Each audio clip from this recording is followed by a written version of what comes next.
Pois é, Santa Cruz marcou presença na exposição de 1881.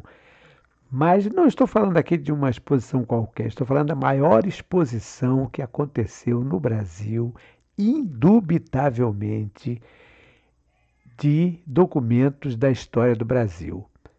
Então, hoje, nesta sexta-feira, neste encerramento de semana, dia 16 de maio de 2025, vou falar um pouquinho sobre a presença de Santa Cruz. Santa Cruz esteve presente na exposição de 1881, com base nas informações reproduzidas no catálogo da Exposição de História do Brasil e do site da Biblioteca Nacional.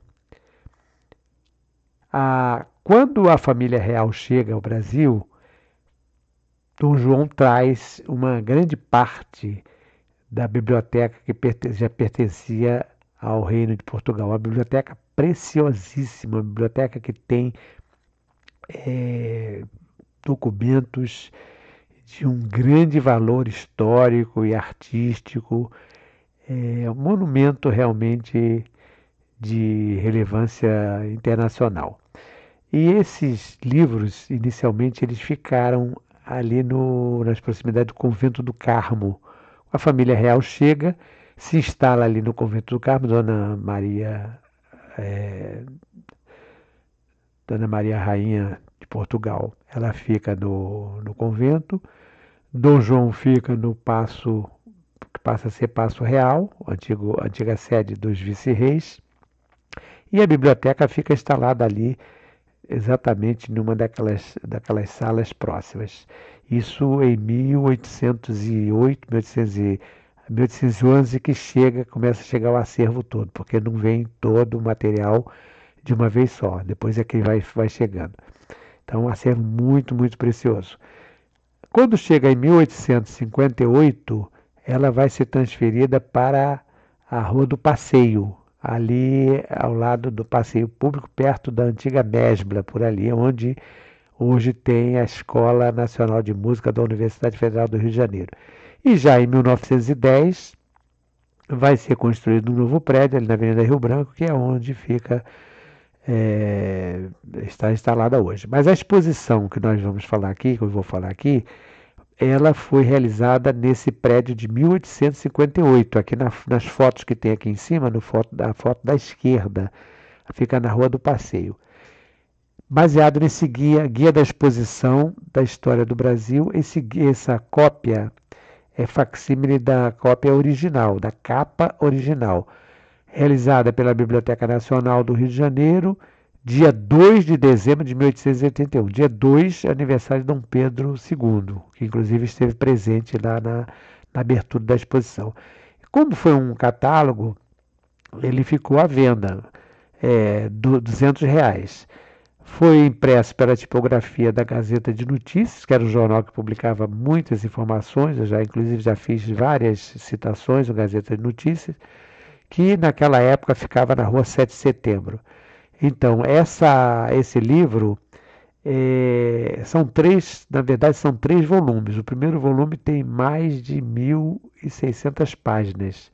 São mais de 20 mil referências. E nós temos a presença, então, de Santa Cruz nessa biblioteca, nessa exposição da Biblioteca Nacional. Aqui era a sede, exatamente onde foi realizada a exposição. A exposição se espalhou por todas as salas. Foi uma exposição que reuniu muito material, documentos históricos, medalhas, moedas, objetos museológicos, muita cartografia, inclusive a presença de Santa Cruz é marcada por muita cartografia. E o próprio prédio também serviu como espaço de exposição. Então veja aqui, esse prédio ainda existe, é onde funciona ali a Escola Nacional de Música. É claro que houve uma mudança, inclusive aqui tem uma linha de bonde, agora não é mais bonde, agora passa ônibus ali, mas o prédio continua o mesmo, atualmente a Escola Nacional de Música. Mas aqui funcionou a Biblioteca Nacional durante muito tempo. Inclusive tem um episódio que mais tarde eu vou fazer referência do encontro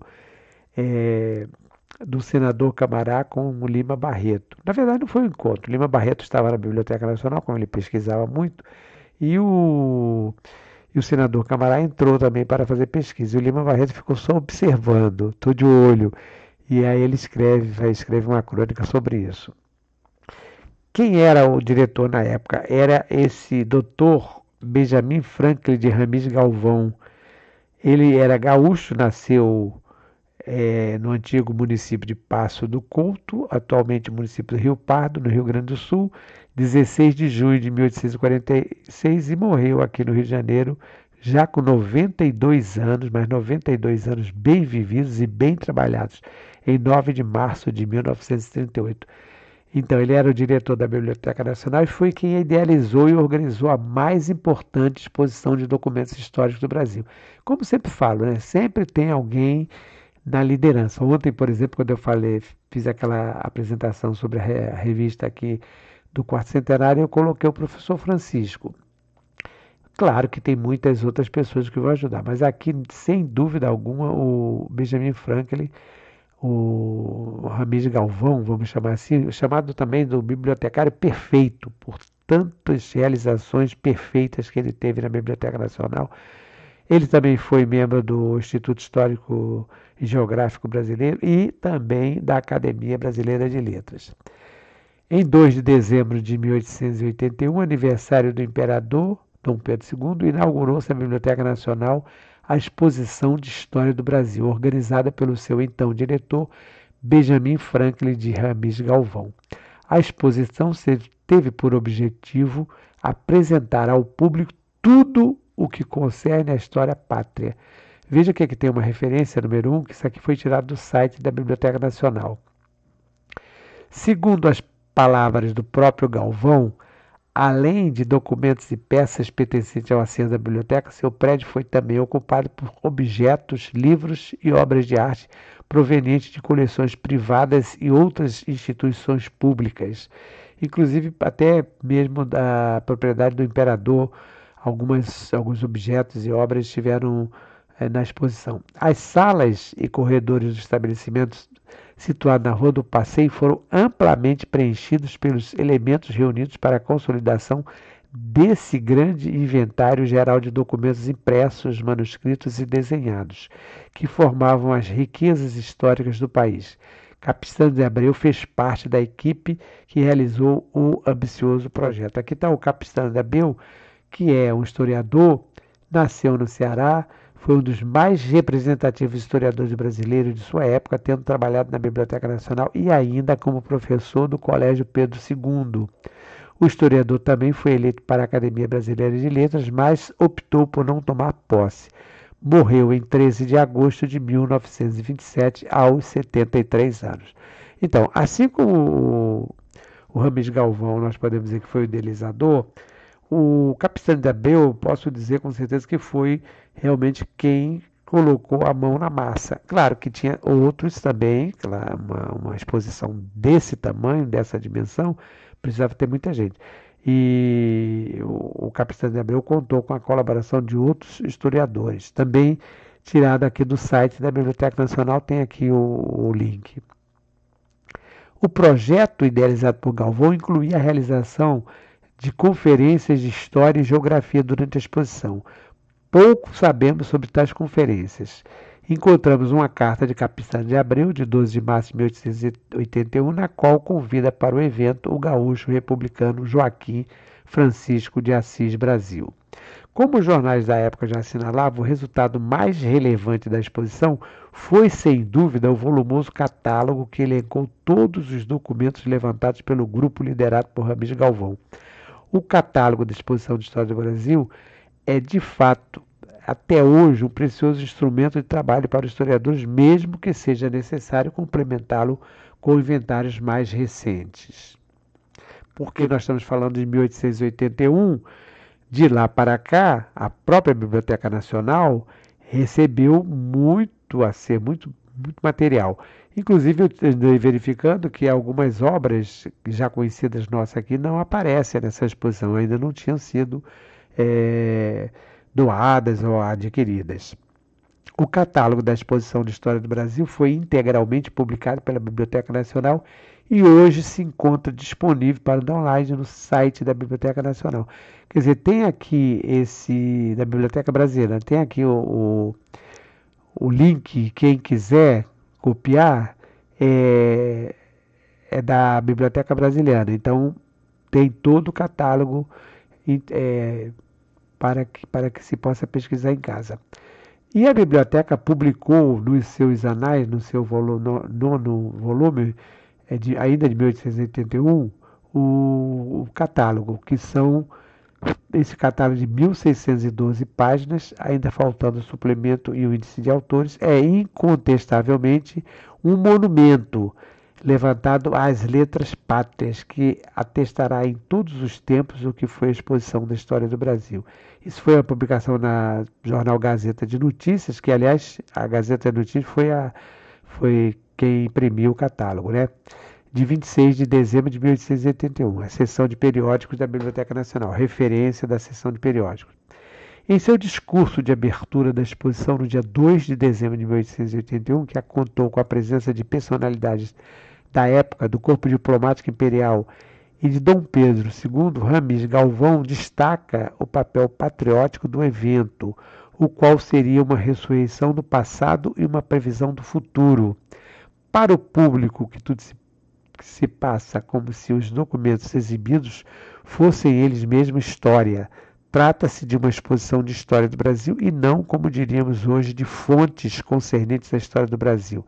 Daí a palavra ressurreição. A importância que o diretor da Biblioteca Nacional atribui aos desdobramentos ulteriores do seu trabalho dizem respeito à formação dos cidadãos e à consolidação da nação. Dom Pedro II esteve presente na exposição e ele gostou tanto da exposição que ele retorna mais 2 ou 3 vezes para ver com mais detalhes e fica horas, segundo relatos dos jornais, na exposição. Então vejam bem, o imperador, que era apaixonado pela educação, também por livros. Ele volta à exposição 3 vezes, acho que até mais. O catálogo foi publicado em 3 volumes, divididos por classes, iniciando por uma apresentação geral do Brasil, seguidos por referências às antigas províncias. Já na classe 1, há referências a Santa Cruz. Classe 1, Geografia do Brasil. Então, aqui do Brasil em geral. No item 111, tem aqui uma comissão da Carta Geral do Império, dos cálculos relativos à medição de base geodésica de Santa Cruz, ao estudo dos respectivos instrumentos Rio de Janeiro, Tipografia Nacional 1878. Então, é um documento que está lá, que já faz referência a Santa Cruz. Não tenho muita certeza se trata de Santa Cruz da Fazenda Imperial, porque não está falando de Fazenda Imperial, ou da Fortaleza de Santa Cruz. Acredito que seja da Fazenda de Santa Cruz. O catálogo da Exposição de História do Brasil tem 2 volumes e um suplemento, por isso que eu falei 3 volumes, com 19.288 referências, que somadas às do suplemento atingem o espantoso número de 20.337 entradas. Até hoje o catálogo teve 3 edições, sendo uma original de 1881 e outras 2 facsimilares, a de 1881, editada pela Universidade Nacional de Brasília, facsimilar da original, e a de 2000, editada pelo Senado Federal, facsimilar da edição de 1981. Essas 2 últimas edições têm um lapso numérico de 10 páginas que não foi corrigido. Por incrível que pareça, eu já tive como proprietário aqui desses exemplares. Na época eu era assinante da editora da Universidade Nacional de Brasília e eles estavam vendendo isso, não era um preço tão caro. Eu comprei os três exemplares. Depois, quando eu me desfiz da minha biblioteca, acabei vendendo esse material junto também. Ainda na classe da geografia, tratando-se do Rio de Janeiro, encontramos a citação de uma informação do brigadeiro Manuel Martins do Couto Reis sobre os brejos de São João Grande e de São João Pequeno, da fazenda de Santa Cruz, que já em 1759, meses antes da expulsão dos jesuítas, o padre Pedro Fernandes pretendia promover o dessecamento para ampliação dos campos de criação de gado. Vejam vocês que coisa interessante. Essa carta topográfica, essa informação aqui do Brigadeiro, como está escrito aqui, ó, sem data, cópia sem data. É claro que são 5 páginas.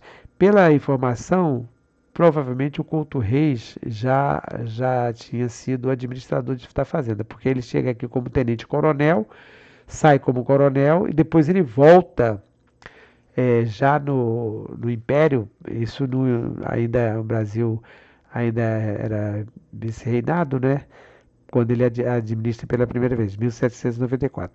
E essa informação sobre os brejos de São João Grande, quando nós pesquisamos sobre a administração do padre Pedro Fernandes, inclusive o José de Saldanha da Gama se refere a isso, o próprio escrivão também fala sobre isso aqui, que o padre Pedro Fernandes tinha participado de uma reunião, ido a uma reunião lá com o seu superior, lá no Colégio dos Jesuítas, lá no Rio de Janeiro, no centro, e isso meses antes da expulsão, e estava propondo já no ano seguinte, quer dizer, seria 1760, né, dar início a um grande projeto de dessecamento desses brejos para ampliação desses campos.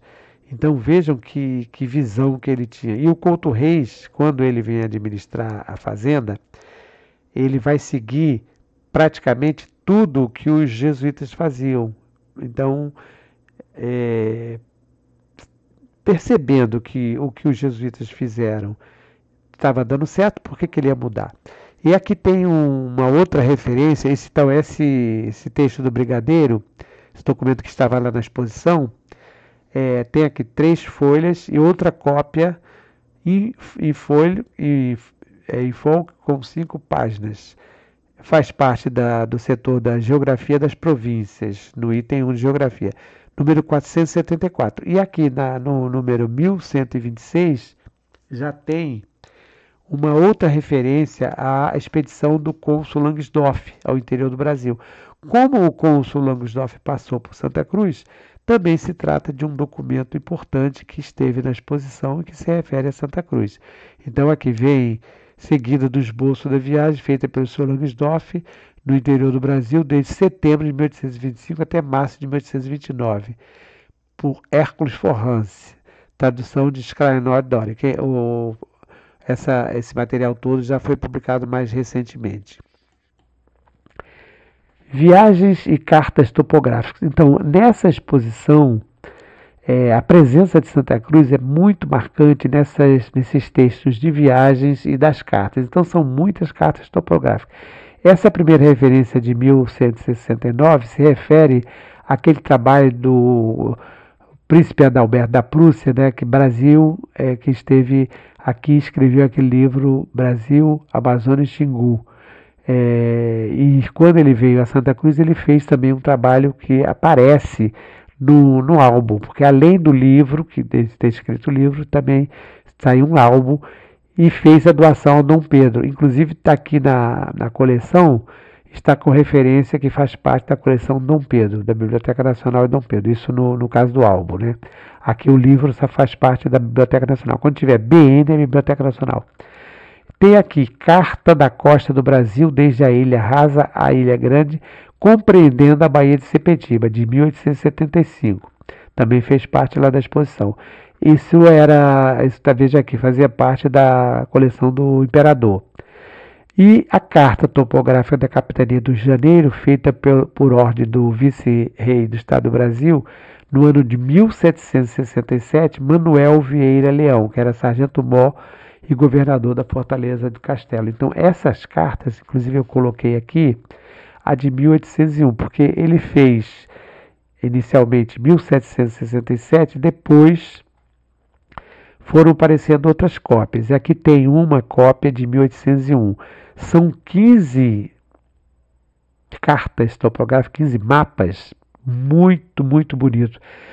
Eu acho lindo. Aqui vocês podem observar com detalhe que tem aqui, nós temos aqui embaixo, onde está escrito Oceano Atlântico, onde está Atlântico, tem a Restinga da Marambaia e um pouco mais acima tem a Fazenda de Santa Cruz. Então esse mapa também esteve na exposição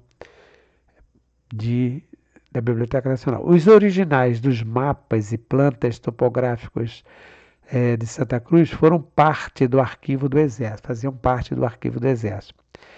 Atualmente está no arquivo do Exército, mas pela referência aqui está escrito arquivo militar, que era o órgão responsável por toda essa parte de cartografia. Então, tanto o Manuel Martins do Couto Reis, como o coronel Conrado Jacó de Niemeyer, e outros coronéis também que fizeram aqui parte de Santa Cruz, eram cartógrafos, e eles fizeram esses mapas então acabaram indo para o arquivo militar.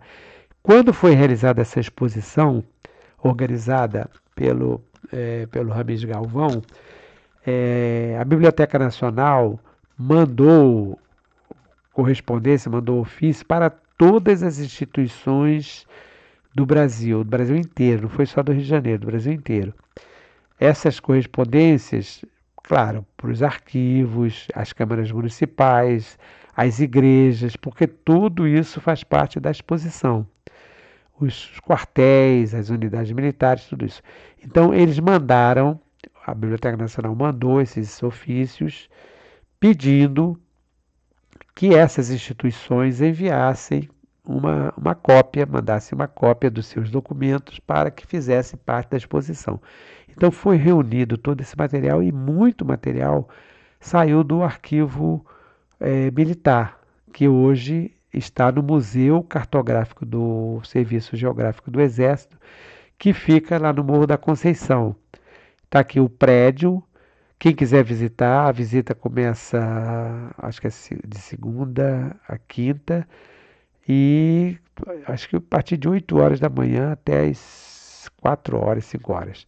Então, tem aqui o endereço, vale a pena. Quem que se interessa por isso, fica no Morro da Conceição. É um lugar bonito, é bem alto, tem que subir. Quem for de carro, é uma subidinha bem íngreme. Quem for andando já sabe que tem que dar uma subidinha. Então, tem aqui Carta Geográfica da Capitania do Rio de Janeiro, capital do Estado do Brasil, levada pelo Sargento-Mor Vieira Leão. Aí aqui já tem aquela do Jacó de Maia, Carta Corográfica da Província do Rio de Janeiro, segundo os conhecimentos feitos. Essa carta corográfica, ela pega o Rio de Janeiro todo e pega uma parte da Fazenda de Santa Cruz. Tem aqui mapa de parte da Capitania do Rio de Janeiro para servir e mostrar o projeto do novo canal de navegação pelo qual se conduzirão à cidade todos os gêneros de cima serra e se livrarão de inundação os campos de Santa Cruz. Foi um projeto do Brejo São João Grande, São João Pequeno, da mesma fazenda. Então, esse mapa aqui, esse canal, esse projeto não foi realizado. Então, vejam que era uma coisa ambiciosa. Era para evitar exatamente a inundação. E tem outro aqui, mapa topográfico da cidade de São Sebastião, Rio de Janeiro, até a Real Casa de Santa Cruz, em que se acham anotadas as léguas que decorrem um e outro sítio, feito no Real Arquivo Militar no ano de 1812. Então, o Real Arquivo Militar era responsável pela confecção dessas cartas. A presença de Santa Cruz na Exposição da História do Brasil, realizada pela Biblioteca Nacional em 1881, é marcante pela inclusão de diversos documentos da cartografia, cuja origem do Arquivo Militar hoje se encontra no Arquivo do Exército, Arquivo Nacional e Biblioteca Nacional. Então, hoje, quem se interessa pela pesquisa também vai encontrar algumas cópias, por exemplo, no Arquivo Nacional. Aquele mapa, por exemplo, de 1848, tanto tem no Arquivo Nacional como tem no Instituto Histórico, porque eu acredito que tenha sido feita uma grande quantidade a impressão tenha sido uma tiragem bastante grande, né? Então tem na Biblioteca Nacional, tem até mais de uma, tem no Arquivo Nacional e tem no Instituto Histórico, esses que eu já vi, e no Arquivo do Exército também. Aqui tem a planta da Estrada da Imperial de Santa Cruz, Essa é de 1854. Depois tem uma outra aqui, planta topográfica da Real Fazenda de Santa Cruz, em que se mostram as vantagens muito interessantes a Sua Alteza Real Príncipe Regente, feito por Simão Antônio de Rosa Pinheiro no ano de 1808. Cópia e aquarela, escala de 4 léguas, mais duas cópias, uma de 1813 e outra de 1876. Então, essa mesma planta tem outras reproduções. Obras do Novo Matadouro, rescisão do contrato de 25 de julho de 1874. Então, o Matadouro ainda estava sendo construído em 1880, quando a exposição estava sendo realizada, o Matadouro ainda não tinha sido inaugurado. Mas já tem documentos do Matadouro. Ainda as obras do novo Matadouro de Santa Cruz, apreciada em face do parecer apresentado pela comissão, nomeada pelo governo, da qual era relator o seu conselheiro Ottoni, por Augusto Teixeira Coimbra, Rio de Janeiro, 1879. Então, vejam vocês, são dois documentos do Matadouro que já estavam na exposição de 1880, mas que, como eu disse, o Matadouro ainda não tinha sido inaugurado. Quanto ao Museu Cartográfico do Exército, apresenta parte importante da história da cartografia brasileira e, claro, tem muito material de Santa Cruz, por meio de um acervo que reúne documentos como mapas e objetos como bússolas, lunetas, teodolitos, compassos, etc. É um museu interessante. Quem gosta de museologia já sabe. O dia que não estiver fazendo nada, quiser conhecer um museu diferente, fica no Morro da Conceição, ali por trás da Rua do Acre, ali por trás da antiga Praça Mauá, aquela área toda ali. Tem aqui 2.725, carta topográfica da Real Fazenda de Santa Cruz, em que se mostram vantagens muito interessantes em Sua Alteza. Aqui já é uma outra cópia, né? Planta topográfica da parte da Imperial Fazenda de Santa Cruz, 1814, 1822. Depois, planta da parte meridional do terreno pertencente à Imperial Fazenda de Santa Cruz, desde o tempo dos jesuítas.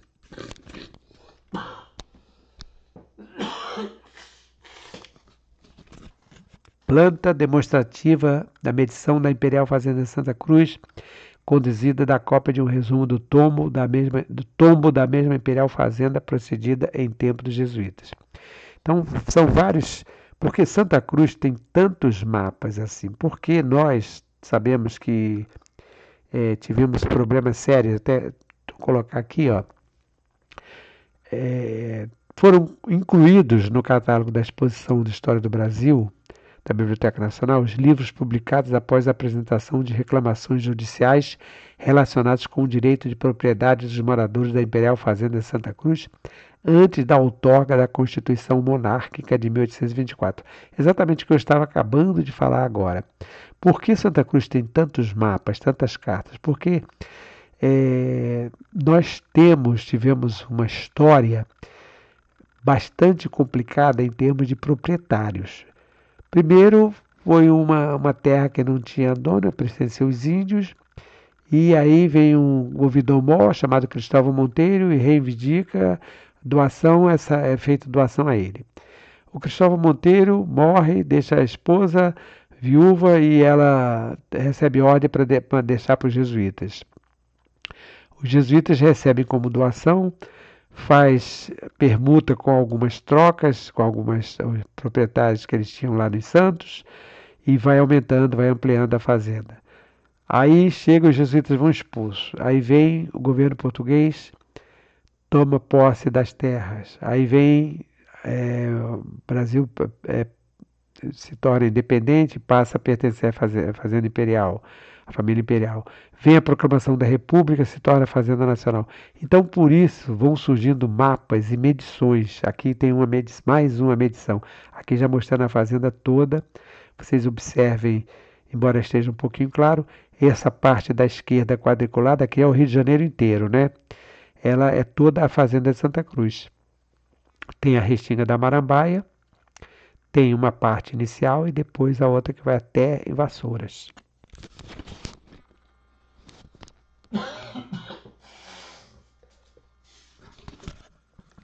Então, essa série de documentos que estão ainda na exposição, que fizeram parte da exposição, foram livros que foram publicados após a Constituição de 1824. Por que aconteceu isso? Exatamente o que eu acabei de falar. Havia muitos proprietários na fazenda, proprietários que estavam aqui desde o tempo dos jesuítas, talvez até antes. E foram passando para os seus herdeiros e foram ficando. Quando vem a Constituição de 1824, sai uma legislação dizendo que a propriedade, que a fazenda pertencia ao imperador. Então, muitos foreiros, ou seja, muitos proprietários, muitos ocupantes das terras, vão começar a ter problemas, porque teriam que sair das terras. E aí vão entrar na justiça e vem esse o zelador do direito de propriedade. Já a partir de 1829, começa a ter um questionamento na justiça. Esse zelador vai defendendo os direitos, né? Isso vai acontecendo até 1834, por aí.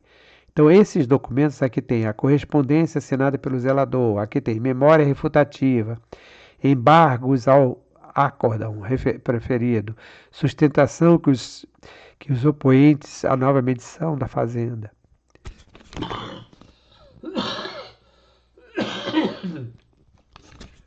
Então, aqui, ó, sustentação que os oponentes à nova medição da fazenda de Santa Cruz fazem aos seus embargos publicados com a Aurora, número 150, Rio de Janeiro, tipografia Torres, 1829. Então, são documentos que foram publicados em livro e que fizeram parte da exposição. E são documentos para a pesquisa histórica e também para a questão de propriedade de terra, porque, como eu falei anteriormente, a situação das terras de Santa Cruz sempre foram muito, muito complicadas. Mas o importante é o seguinte, esses documentos fizeram parte da exposição de 1881, que foi a exposição mais importante realizada pela Biblioteca Nacional em toda a sua história. E também, além desses documentos de cartografia, tem gravuras. No caso aqui, as estampas do precioso álbum de autoria do príncipe Adalberto da Prússia, que esteve em Santa Cruz em 1842, também foram incluídas na exposição e no catálogo da Biblioteca Nacional. Então, eu citei anteriormente o livro, né, Brasil, Amazônia e Xingu, que faz parte do acervo da Biblioteca Nacional, estava na exposição como acervo da Biblioteca Nacional, aqui tem a folha de rosto do livro, e além do livro tem um álbum, que esse álbum aqui tem essa imagem de cima, mostra o Palácio Imperial de Santa Cruz em 1842. Já apresentei essa imagem em outra postagem, mostra exatamente o Palácio Imperial do lado ali da João 23. Então, esse trabalho do Adalberto da Prússia fez parte também dessa exposição, como acredito que outros trabalhos poderiam ter sido feitos também. Ainda não tinha sido recolhido material do Debré, do Thomas Ender, que vão surgir depois. Então, nessa exposição de 1881, nós temos aqui as estampas representando as vistas do Rio de Janeiro. Como eu disse, é um álbum grande com muitas estampas do Rio de Janeiro, uma delas de Santa Cruz. Então, nesta apresentação de hoje, desta sexta-feira, para encerrar a semana, sobre Santa Cruz presente na exposição de 1881, realizada pela Biblioteca Nacional em dezembro de 1881.